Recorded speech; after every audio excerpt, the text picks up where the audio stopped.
ನಮಸ್ತೆ. ನಮ್ಮ ಕುಟುಂಬ ಕನ್ನಡ ಬ್ಲಾಗ್ಸ್ಗೆ ತಮ್ಮೆಲ್ಲರಿಗೂ ಸ್ವಾಗತ. ನಾನು ನಿಮ್ಮ ಪ್ರೀತಿಯ ಕನ್ನಡತಿ ಭಾಗ್ಯ. ಇವತ್ತು ಅಮಾವಾಸ್ಯೆ. ಅಮಾವಾಸ್ಯೆ ಅಂದ್ರೇ ಕೆಲಸ ಜಾಸ್ತಿ, ಪೂಜೆಗಳು, ಆಮೇಲೆ ಮನೆಗೆ ದೃಷ್ಟಿ ತೆಗೆಯೋದು ಇವೆಲ್ಲವೂ ಇರುತ್ತೆ.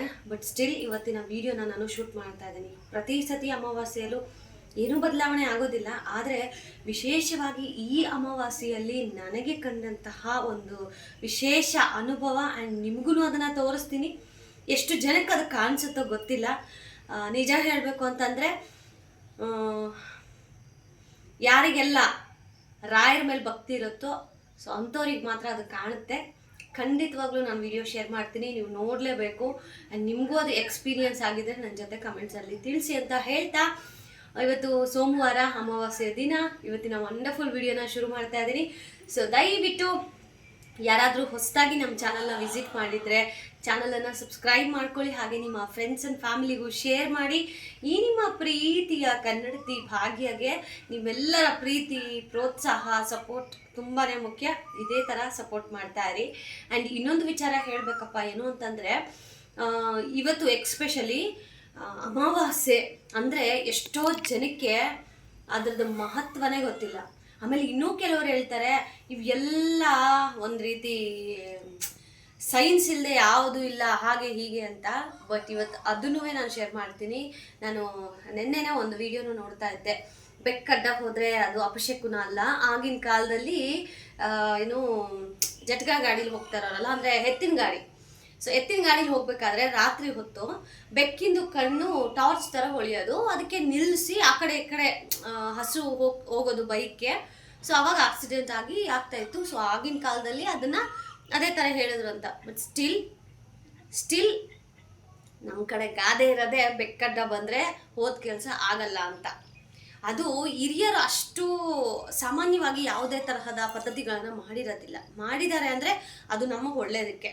ಸೊ ಈಗ ನಾವು ಸೈನ್ಸ್ ಬಂದಿದೆ, ಸೈನ್ಸೇ ಎಲ್ಲನೂ ಅಂತ ನಾವು ಅಂದ್ಕೊಂಡ್ರೆ ಅದು ದೊಡ್ಡ ಮಿಸ್ಟೇಕ್ ಆಗುತ್ತೆ ಅಂತ ಹೇಳಕ್ಕೆ ಇಷ್ಟಪಡ್ತೀನಿ. ಸೊ ಹಿರಿಯರು ಹಾಕಿರುವ ಒಂದಷ್ಟು ದಾರಿಗಳಲ್ಲಿ ನಾವು ಅದೇ ದಾರಿಯಲ್ಲಿ ನಡ್ಕೊಂಡು ಹೋದ್ರೇ ನಮಗೂ ಒಳ್ಳೆಯದು, ನಮ್ಮ ಮುಂದಿನ ಪೀಳಿಗೆಗೂ ಒಳ್ಳೆಯದು ಅಂತ ಹೇಳಕ್ಕೆ ಇಷ್ಟಪಡ್ತೀನಿ. So let's start today's video. ಇವತ್ತಿನ ವಿಡಿಯೋ ನಿಮ್ಗೆ ಯಾರಿಗಾದ್ರೂ ಇಷ್ಟ ಆದರೆ ಲೈಕ್ ಮಾಡೋದು ಮರಿಬೇಡಿ, ಕಮೆಂಟ್ ಮಾಡೋದು ಮರಿಬೇಡಿ. ಎಂಥ ಜನ ಇರ್ತಾರೆ ಅಂತ ಅಂದರೆ, ನಾನು ಇದನ್ನು ವಿಡಿಯೋ ಮಾಡ್ತಾಯಿದ್ದೀನಿ, ನೀವೇ ನೋಡಿ. ನಾನು ಏನು ಒಂದು ಮಾತಾಡೋದಿಲ್ಲ.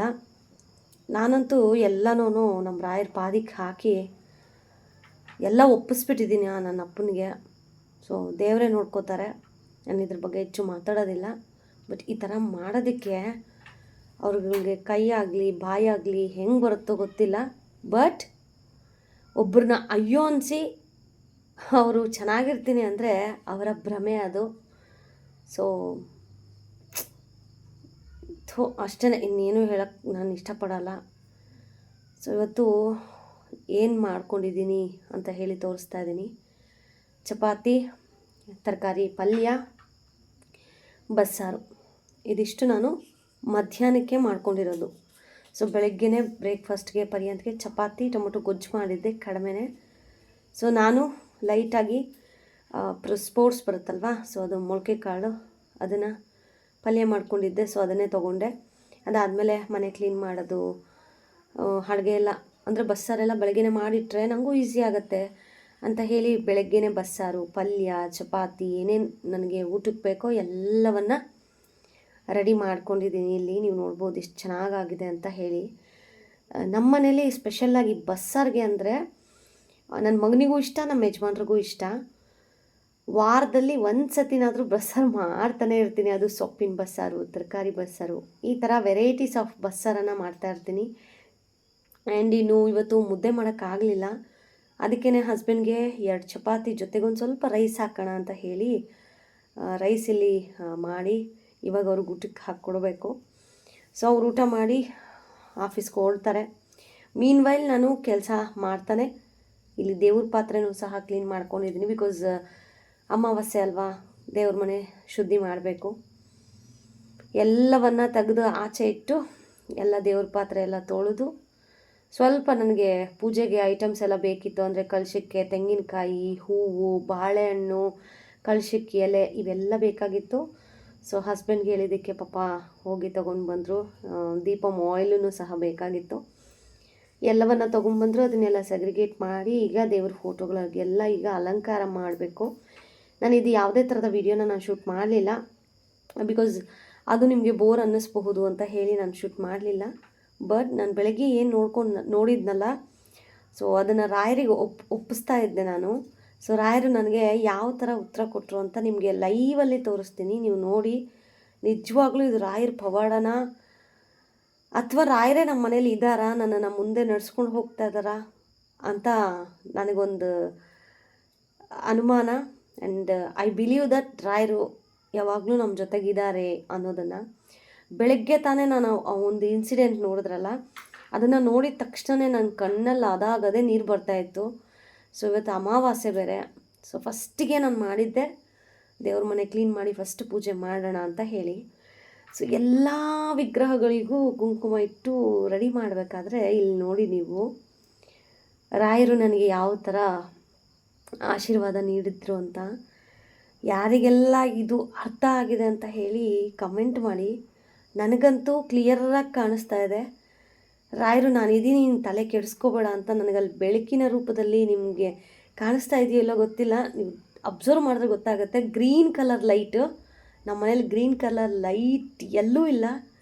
ಸೊ ನೀವು ಸ್ಕಿಪ್ ಮಾಡಿ ಅಥವಾ ಪಾಸ್ ಮಾಡಿ ನೀವು ನೋಡಬಹುದು. ಇದೇ ವಿಗ್ರಹ ನನ್ನ ಎರಡೂ ಕೈಯಲ್ಲಿಟ್ಟು ನಾನು ಹತ್ತಿದ್ದು. ಈ ವಿಗ್ರಹದಿಂದನೇ ನನಗೆ ಆ ತಂದೆ ಉತ್ತರ ಕೊಟ್ಟರು. ಈ ಉತ್ತರ ಅವ್ರಿಗೆ ತಲುಪುತ್ತೆ. ಸೊ ಈಗ ನೋಡಿ, ಆಗಲೇ ಬಂದಿತ್ತು, ಸೊ ಈಗಿಲ್ಲ. ಸೊ ನೀವು ಯಾರೆಲ್ಲ ಅದನ್ನು ಕಂಡಿಡಿದ್ರಿ ದಯವಿಟ್ಟು ಕಮೆಂಟ್ ಮಾಡಿ. ದಯವಿಟ್ಟು ಇವತ್ತಿಂದನೇ ರಾಯರನ್ನು ನಂಬಿ ನಿಮ್ಮ ಜೀವನ ಬದಲಾಗುತ್ತೆ. ಮನುಷ್ಯರಿಗೋಸ್ಕರ ಜೀವನ ಮಾಡಬೇಡಿ, ಆ ಭಗವಂತನಿಗೋಸ್ಕರ ಜೀವನ ಮಾಡಿ. ನಿಮ್ಮ ಜೀವನ ಹೆಂಗೋ ಇರುತ್ತೆ ಗೈಸ್. ಸೊ ಒಬ್ಳು ತಂಗಿಯಾಗಿ, ಒಬ್ಳು ಸ್ನೇಹಿತೆಯಾಗಿ ನಿಮ್ಮ ಹತ್ರ ರಿಕ್ವೆಸ್ಟ್ ಮಾಡ್ತಾಯಿದ್ದೀನಿ ನಾನು, ರಾಯರನ್ನು ಆರಾಧನೆ ಮಾಡಿ. ರಾಯರ ಪುಟಾಣಿ ಫೋಟೋ ಇಟ್ಕೊಳ್ಳಿ ಮನೇಲಿ. ನಿಮಗಾಗದೇ ಇರೋರು, ನಿಮಗೆ ತೊಂದರೆಗಳು ಎಲ್ಲವೂ ನಿಮ್ಮಿಂದ ದೂರ ಓಡೋಗುತ್ತೆ. ಮನಸ್ಸಿಟ್ಟು ನೀವು ಮಾಡಿ, ಖಂಡಿತವಾಗ್ಲೂ ನೀವು ನನಗೆ ಕಮೆಂಟ್ ಮಾಡ್ತೀರ. ಎಷ್ಟು ಖುಷಿ ಆಗ್ತದೆ ನನಗೆ ಅಂತಂದರೆ, ಲಿಟ್ರಲಿ ನಾನು ಕಣ್ಣಲ್ಲಿ ನೀರು ಹಾಕಿದ್ದೀನಿ ಅದನ್ನ ನೋಡಿದಾಗ. ನನಗೆ ಏನೋ ಒಂಥರ ಬೂಸ್ ಬಂಪ್ಸ್ ಥರ ಕೈಯಲ್ಲೆಲ್ಲ ರೋಮಗಳು ನಿಂತ್ಕೊಬಿಡ್ತು ಗೈಸ್. ನನಗೆ 2 ಸೆಕೆಂಡ್ಗೆ ಬೆಳಗ್ಗೆ ಆಗಿದ್ದ ಇನ್ಸಿಡೆಂಟ್ಗೂ ಇದಕ್ಕೂ ಭಗವಂತ ನನ್ನ ಜೊತೆ ಇದ್ದಾನೆ ಅನ್ನೋದು ನನಗೆ ತೀರಾ ಅಲ್ಲಿಗೆ ನನಗೆ ಗೊತ್ತಾಯಿತು. ಪವಾಡ ಅಂತ ಹೇಳಿದ್ರೆ ತಪ್ಪಾಗಲ್ಲ ಗೈಸ್. ಸೊ ದೇವ್ರ ಮನೇಲಿ ಎಲ್ಲ ದೇವರಿಗೂ ಅರ್ಶಿನ ಕುಂಕುಮ ಇಟ್ಟು ರೆಡಿ ಮಾಡಿದೆ.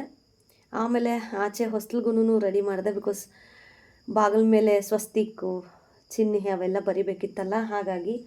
ಆ್ಯಂಡ್ ಇನ್ನೂ ನಮ್ಮ ಅತ್ತೆ ಫೋಟೋಗೂ ಅಷ್ಟೇ, ನಾನು ಅಮಾವಾಸ್ಯೆ ಹುಣ್ಣಿಮೆಗೆ ನಮ್ಮ ಅತ್ತೆಗೂ ಅಷ್ಟೇ ಅರ್ಶಿನ ಕುಂಕುಮ ಎಲ್ಲ ಇಟ್ಟು, ಅಂದರೆ ಫೋಟೋ ನೀಟಾಗಿ ಒರೆಸಿ ಅವ್ರಿಗೂ ಪೂಜೆ ಮಾಡ್ತೀನಿ. ಬಿಕಾಸ್ ಅವ್ರ ಆಶೀರ್ವಾದನೂ ನಮಗೆ ತುಂಬಾ ಮುಖ್ಯ. ಆ್ಯಂಡ್ ಇನ್ನು ನನಗೆ ಎಷ್ಟು ಬರುತ್ತೋ ಅಷ್ಟು ಅಲಂಕಾರ ಮಾಡಿ ಮನಸ್ಪೂರ್ವಕವಾಗಿ ದೇವರನ್ನು ಆರಾಧನೆ ಮಾಡ್ತೀನಿ. ನನಗದೊಂದೇ ಗೊತ್ತಿರೋದು, ದೇವ್ರ ಪೂಜೆ, ದೇವರ ಆರಾಧನೆ, ದೇವರ ಧ್ಯಾನ, ಇಷ್ಟೇ. ನನಗದಕ್ಕೂ ಮೀರಿ ಬೇರೆ ಏನೂ ಗೊತ್ತಿಲ್ಲ. ಯಾರು ಏನೇ ಅಂದ್ಕೊಳ್ಳಿ, ಸೊ ನಮ್ಮ ಜೊತೆ ಕಾಯಕ್ಕೆ ನಮ್ಮ ರಾಯರಿರೋವರೆಗೂ ನಮ್ಮನ್ನು ಯಾರೂ ಏನೂ ಮಾಡೋಕ್ಕಾಗೋದಿಲ್ಲ. ನೀವು ಎಷ್ಟೇ ನೀವು ತುಳಿಬೇಕು ನನ್ನನ್ನು ಅಂತ ನೀವು ಯೋಚನೆ ಮಾಡಿದ್ರೂ, ಯಾಕಂತಂದರೆ ನಾವು ಒಬ್ರಿಗೆ ಅನ್ಯಾಯ ಮಾಡ್ತಾಯಿಲ್ಲ, ಒಬ್ಬರು ಯೂಸ್ ಮಾಡ್ಕೋತಾ ಇಲ್ಲ. ನಾವು ನಮ್ಮ ಕಷ್ಟ, ನಮ್ಮ ಕೆಲಸ, ನಾವು ಊಟ ಮಾಡ್ತಾಯಿದ್ದೀವಿ. ಸೊ ಅಂಥವ್ರನ್ನು ನೀವು ಕೆಣಕಿದ್ರೆ ಆ ಭಗವಂತ ನಿಮಗೆ ಉತ್ತರ ಕೊಡ್ತಾನೆ. ನಿಜವಾಗ್ಲೂ ಗೈಸ್, ಇದು 2ನೇ ಸತಿ ನನಗೆ ಈ ಥರ ಪವಾಡ ನಮ್ಮ ರಾಯರು ತೋರಿಸ್ತಾ ಇರೋದು. ಮೊದಲೆಲ್ಲ ಸ್ವಪ್ನದಲ್ಲಿ ನನಗೆ ದರ್ಶನ ಕೊಟ್ಟು ಹೇಳ್ತಾಯಿದ್ರು. ಬಟ್ ಈಗೀಗ ನನಗೆ ಡೈರೆಕ್ಟಾಗಿ ನಂಗೆ ಈ ಥರ ಎಲ್ಲ ಸೂಕ್ಷ್ಮ ಕೊಡಬೇಕಾದ್ರೆ ಲಿಟ್ರಲಿ ಒಂಥರ ನಂಗೆ ಹೇಳ್ತಾ ಇದ್ದೀನಲ್ಲ, ಅದನ್ನು ಹೇಳ್ಕೊತಾ ಇದ್ರು ನನಗೆ ಇವಾಗ ಒಂಥರ ರೋಮಾಂಚನ ಆಗ್ತಾಯಿದೆ. ನಿಮಗೆ ಗೊತ್ತಿಲ್ಲ, ಎಷ್ಟೋ ವಿಚಾರಗಳಲ್ಲಿ ನಮಗೆ ರಾಯರು ಉತ್ತರ ತೋರಿಸಿದ್ದಾರೆ. ಅಂದರೆ ನಾವು ಈ ಕೆಲಸ ಮಾಡೋದಾ ಬೇಡವಾ ಅಂತ ಕೇಳಿದಾಗೂ ನಮಗೆ ದಾರಿ ತೋರಿಸಿ ಇದು ಬೇಡ ಇದು ಮಾಡಿ ಅನ್ನೋ ಥರ ನಮಗೆ ತೋರಿಸಿದ್ದಾರೆ. ಆ್ಯಂಡ್ ತುಂಬ ಜನ ಇದನ್ನು ಬಿಸ್ನೆಸ್ ಆಗೂ ಸಹ ಕನ್ವರ್ಟ್ ಮಾಡ್ಕೊಂಡ್ಬಿಟ್ಟಿದ್ದಾರೆ ರಾಯರನ್ನು ಮುಂದೆ ಇಟ್ಕೊಂಡು. ದಯವಿಟ್ಟು ಇವತ್ತು ಚೆನ್ನಾಗಿರಬಹುದು ಅವರು, ಭಗವಂತನ ಆಶೀರ್ವಾದ. ಬಟ್ ರಾಯರನ್ನು ಸಹ ಈ ಥರ ಬಳಸ್ಕೊಂಡು ನೀವು ಈ ಥರ ಎಲ್ಲ ಮಾಡ್ತಾಯಿದ್ದೀರಾ ಅಂತಂದರೆ ಅದಕ್ಕೂ ರಾಯರೇ ಉತ್ತರ ಕೊಡ್ತಾರೆ. ತಲೆನೇ ಕೆಡ್ಸ್ಕೊಳಕ್ಕೆ ಹೋಗಬೇಡಿ. ಯಾಕಂದ್ರೆ ತುಂಬ ಜನ ನನಗೆ DM ಮಾಡಿ ಹೇಳ್ತಾ ಇದ್ದಾರೆ, ಅಕ್ಕ ಇದು ಅದು ಅಂತ. ನನಗೆ ಅವ್ರು ಯಾರ ಸುದ್ದಿನೂ ಬೇಡ. ನಾನು ರಾಯರ ಆರಾಧನೆ ಮಾಡಿ ನನ್ನ ಜೀವನದಲ್ಲಿ ಆಗಿರುವಂತಹ ಬದಲಾವಣೆಗಳನ್ನು ನಿಮ್ಮ ಜೊತೆ ನಾನು ಹಂಚ್ಕೋತೀನಿ ಹೊರತು ರಾಯರನ್ನು ಇಟ್ಟು ಇವಾಗ ನೀವು ಎಲ್ಲರೂ ಕೇಳ್ತೀರ ಅಕ್ಕ ನನ್ನ ಬಗ್ಗೆ ಕೇಳಿ ಇದೆಲ್ಲ ಅಂತ. ನಾನು ಹೇಳೋದು ಒಂದೇ ಮಾತು, ಯಾರೋ ನಿಮ್ಮ ಜೀವನನ ಸರಿ ಮಾಡ್ತಾರೆ ಅಂದರೆ ಅದು ತಪ್ಪಾಗತ್ತೆ. ನಿಮ್ಮ ಜೀವನನ ನೀವೇ ಸರಿ ಮಾಡ್ಕೋಬೇಕು. ಈಗ ನಾನು ರಾಯರ ಹತ್ರ ಕೇಳೋದಕ್ಕಿಂತ ನೀವೇ ರಾಯರ ಹತ್ರ ಕೇಳಿ. ಮೀಡಿಯೇಟ್ರ್ ಯಾಕೆ ಬೇಕು? ಈಗ ಕೆಲವೊಬ್ಬರೆಲ್ಲ ಅದನ್ನೇ ಮಾಡ್ತಾ ಇದ್ದಾರೆ ಬಿಸ್ನೆಸ್ಸು. ರಾಯರ ಫೋಟೋ ಇಟ್ಕೊಂಡು ರಾಯರನ್ನು ಮುಂದೆ ಇಟ್ಕೊಂಡು ಅವ್ರು ಬಿಸ್ನೆಸ್ ಮಾಡ್ತಾ ಇದ್ದಾರೆ. ನಮ್ಮ ಜನ ಗೊತ್ತೋ ಗೊತ್ತಿಲ್ಲದೇನೋ ಮರಳಾಗ್ತಾ ಇದ್ದೀರಾ. ನೀವೇ ನಿಮ್ಮ ಮನೆಗೊಂದು ಫೋಟೋ ತೊಗೊಂಬನ್ನಿ, ನೀವು ಡೈರೆಕ್ಟ್ ರಾಯರ ಜೊತೆ ಮಾತಾಡಿ. ಯಾಕೆ ನಿಮ್ಗೆ ಒಳ್ಳೇದಾಗೋದಿಲ್ಲ? ಯಾವುದೇ ಕಾರಣಕ್ಕೂ ಮಧ್ಯವರ್ತಿಗಳನ್ನು ತರಬೇಡಿ.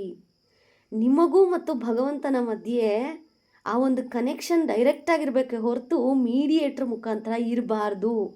ಇದನ್ನು ನೀವು ಅರ್ಥ ಮಾಡ್ಕೊಂಡಿದ್ದೆ ಆದಲ್ಲಿ ನಿಮ್ಮ ಜೀವನ ನಿಜಕ್ಕೂ ಚೇಂಜ್ ಆಗುತ್ತೆ. ಚೇಂಜ್ ಆದಾಗ ನೀವೇ ಬಂದು ನನಗೆ ಕಮೆಂಟ್ ಮಾಡ್ತೀರಾ, ಹೌದು ಅಕ್ಕ ನೀವು ಹೇಳಿ ನಿಜ ಅಂತ ಹೇಳಿ.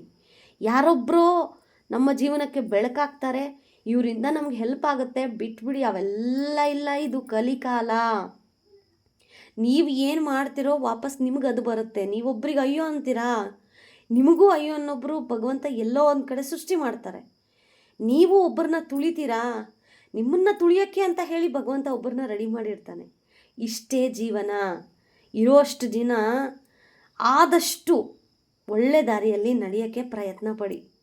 ಇವತ್ತು ನಾನು ಶೇರ್ ಮಾಡಿರುವಂತಹ ಈ ಥರ ಎಕ್ಸ್ಪೀರಿಯನ್ಸ್ ನಿಮ್ಮ ಲೈಫಲ್ಲೂ ನಡೆದಿದೆಯಾ? ಹಾಗಿದ್ದರೆ ತಪ್ಪದೆ ಕಮೆಂಟ್ ಮಾಡಿ ಆ್ಯಂಡ್ ಅದನ್ನು ಭಗವಂತನ ಪಾದಕ್ಕೆ ಹಾಕಿ. ಸೊ ಇವತ್ತಿನ ವಿಡಿಯೋ ಮೇ ಬಿ ನಿಮ್ಮೆಲ್ಲರಿಗೂ ಸ್ವಲ್ಪ ಆದರೂ ಮೋಟಿವೇಶನ್ ಸಿಕ್ಕಿರುತ್ತೆ, ಲೈಫಲ್ಲಿ ಒಂದು ಹೋಪ್ ಅನ್ನೋದು ಸಿಕ್ಕಿರುತ್ತೆ ಅಂತ ಭಾವಿಸ್ತಾ, ಎಲ್ರಿಗೂ ಆ ರಾಯರ ಆಶೀರ್ವಾದ ಇರಲಿ ಅಂತ ಮನಸ್ಪೂರ್ವಕವಾಗಿ ಕೇಳ್ಕೊತಾ, thank you so much for watching friends. Lots of love. ಮತ್ತೊಂದು ಇಂಟ್ರೆಸ್ಟಿಂಗ್ ವಿಡಿಯೋ ಜೊತೆ ಸಿಗ್ತೀನಿ. ಬಾಯ್ ಬಾಯ್.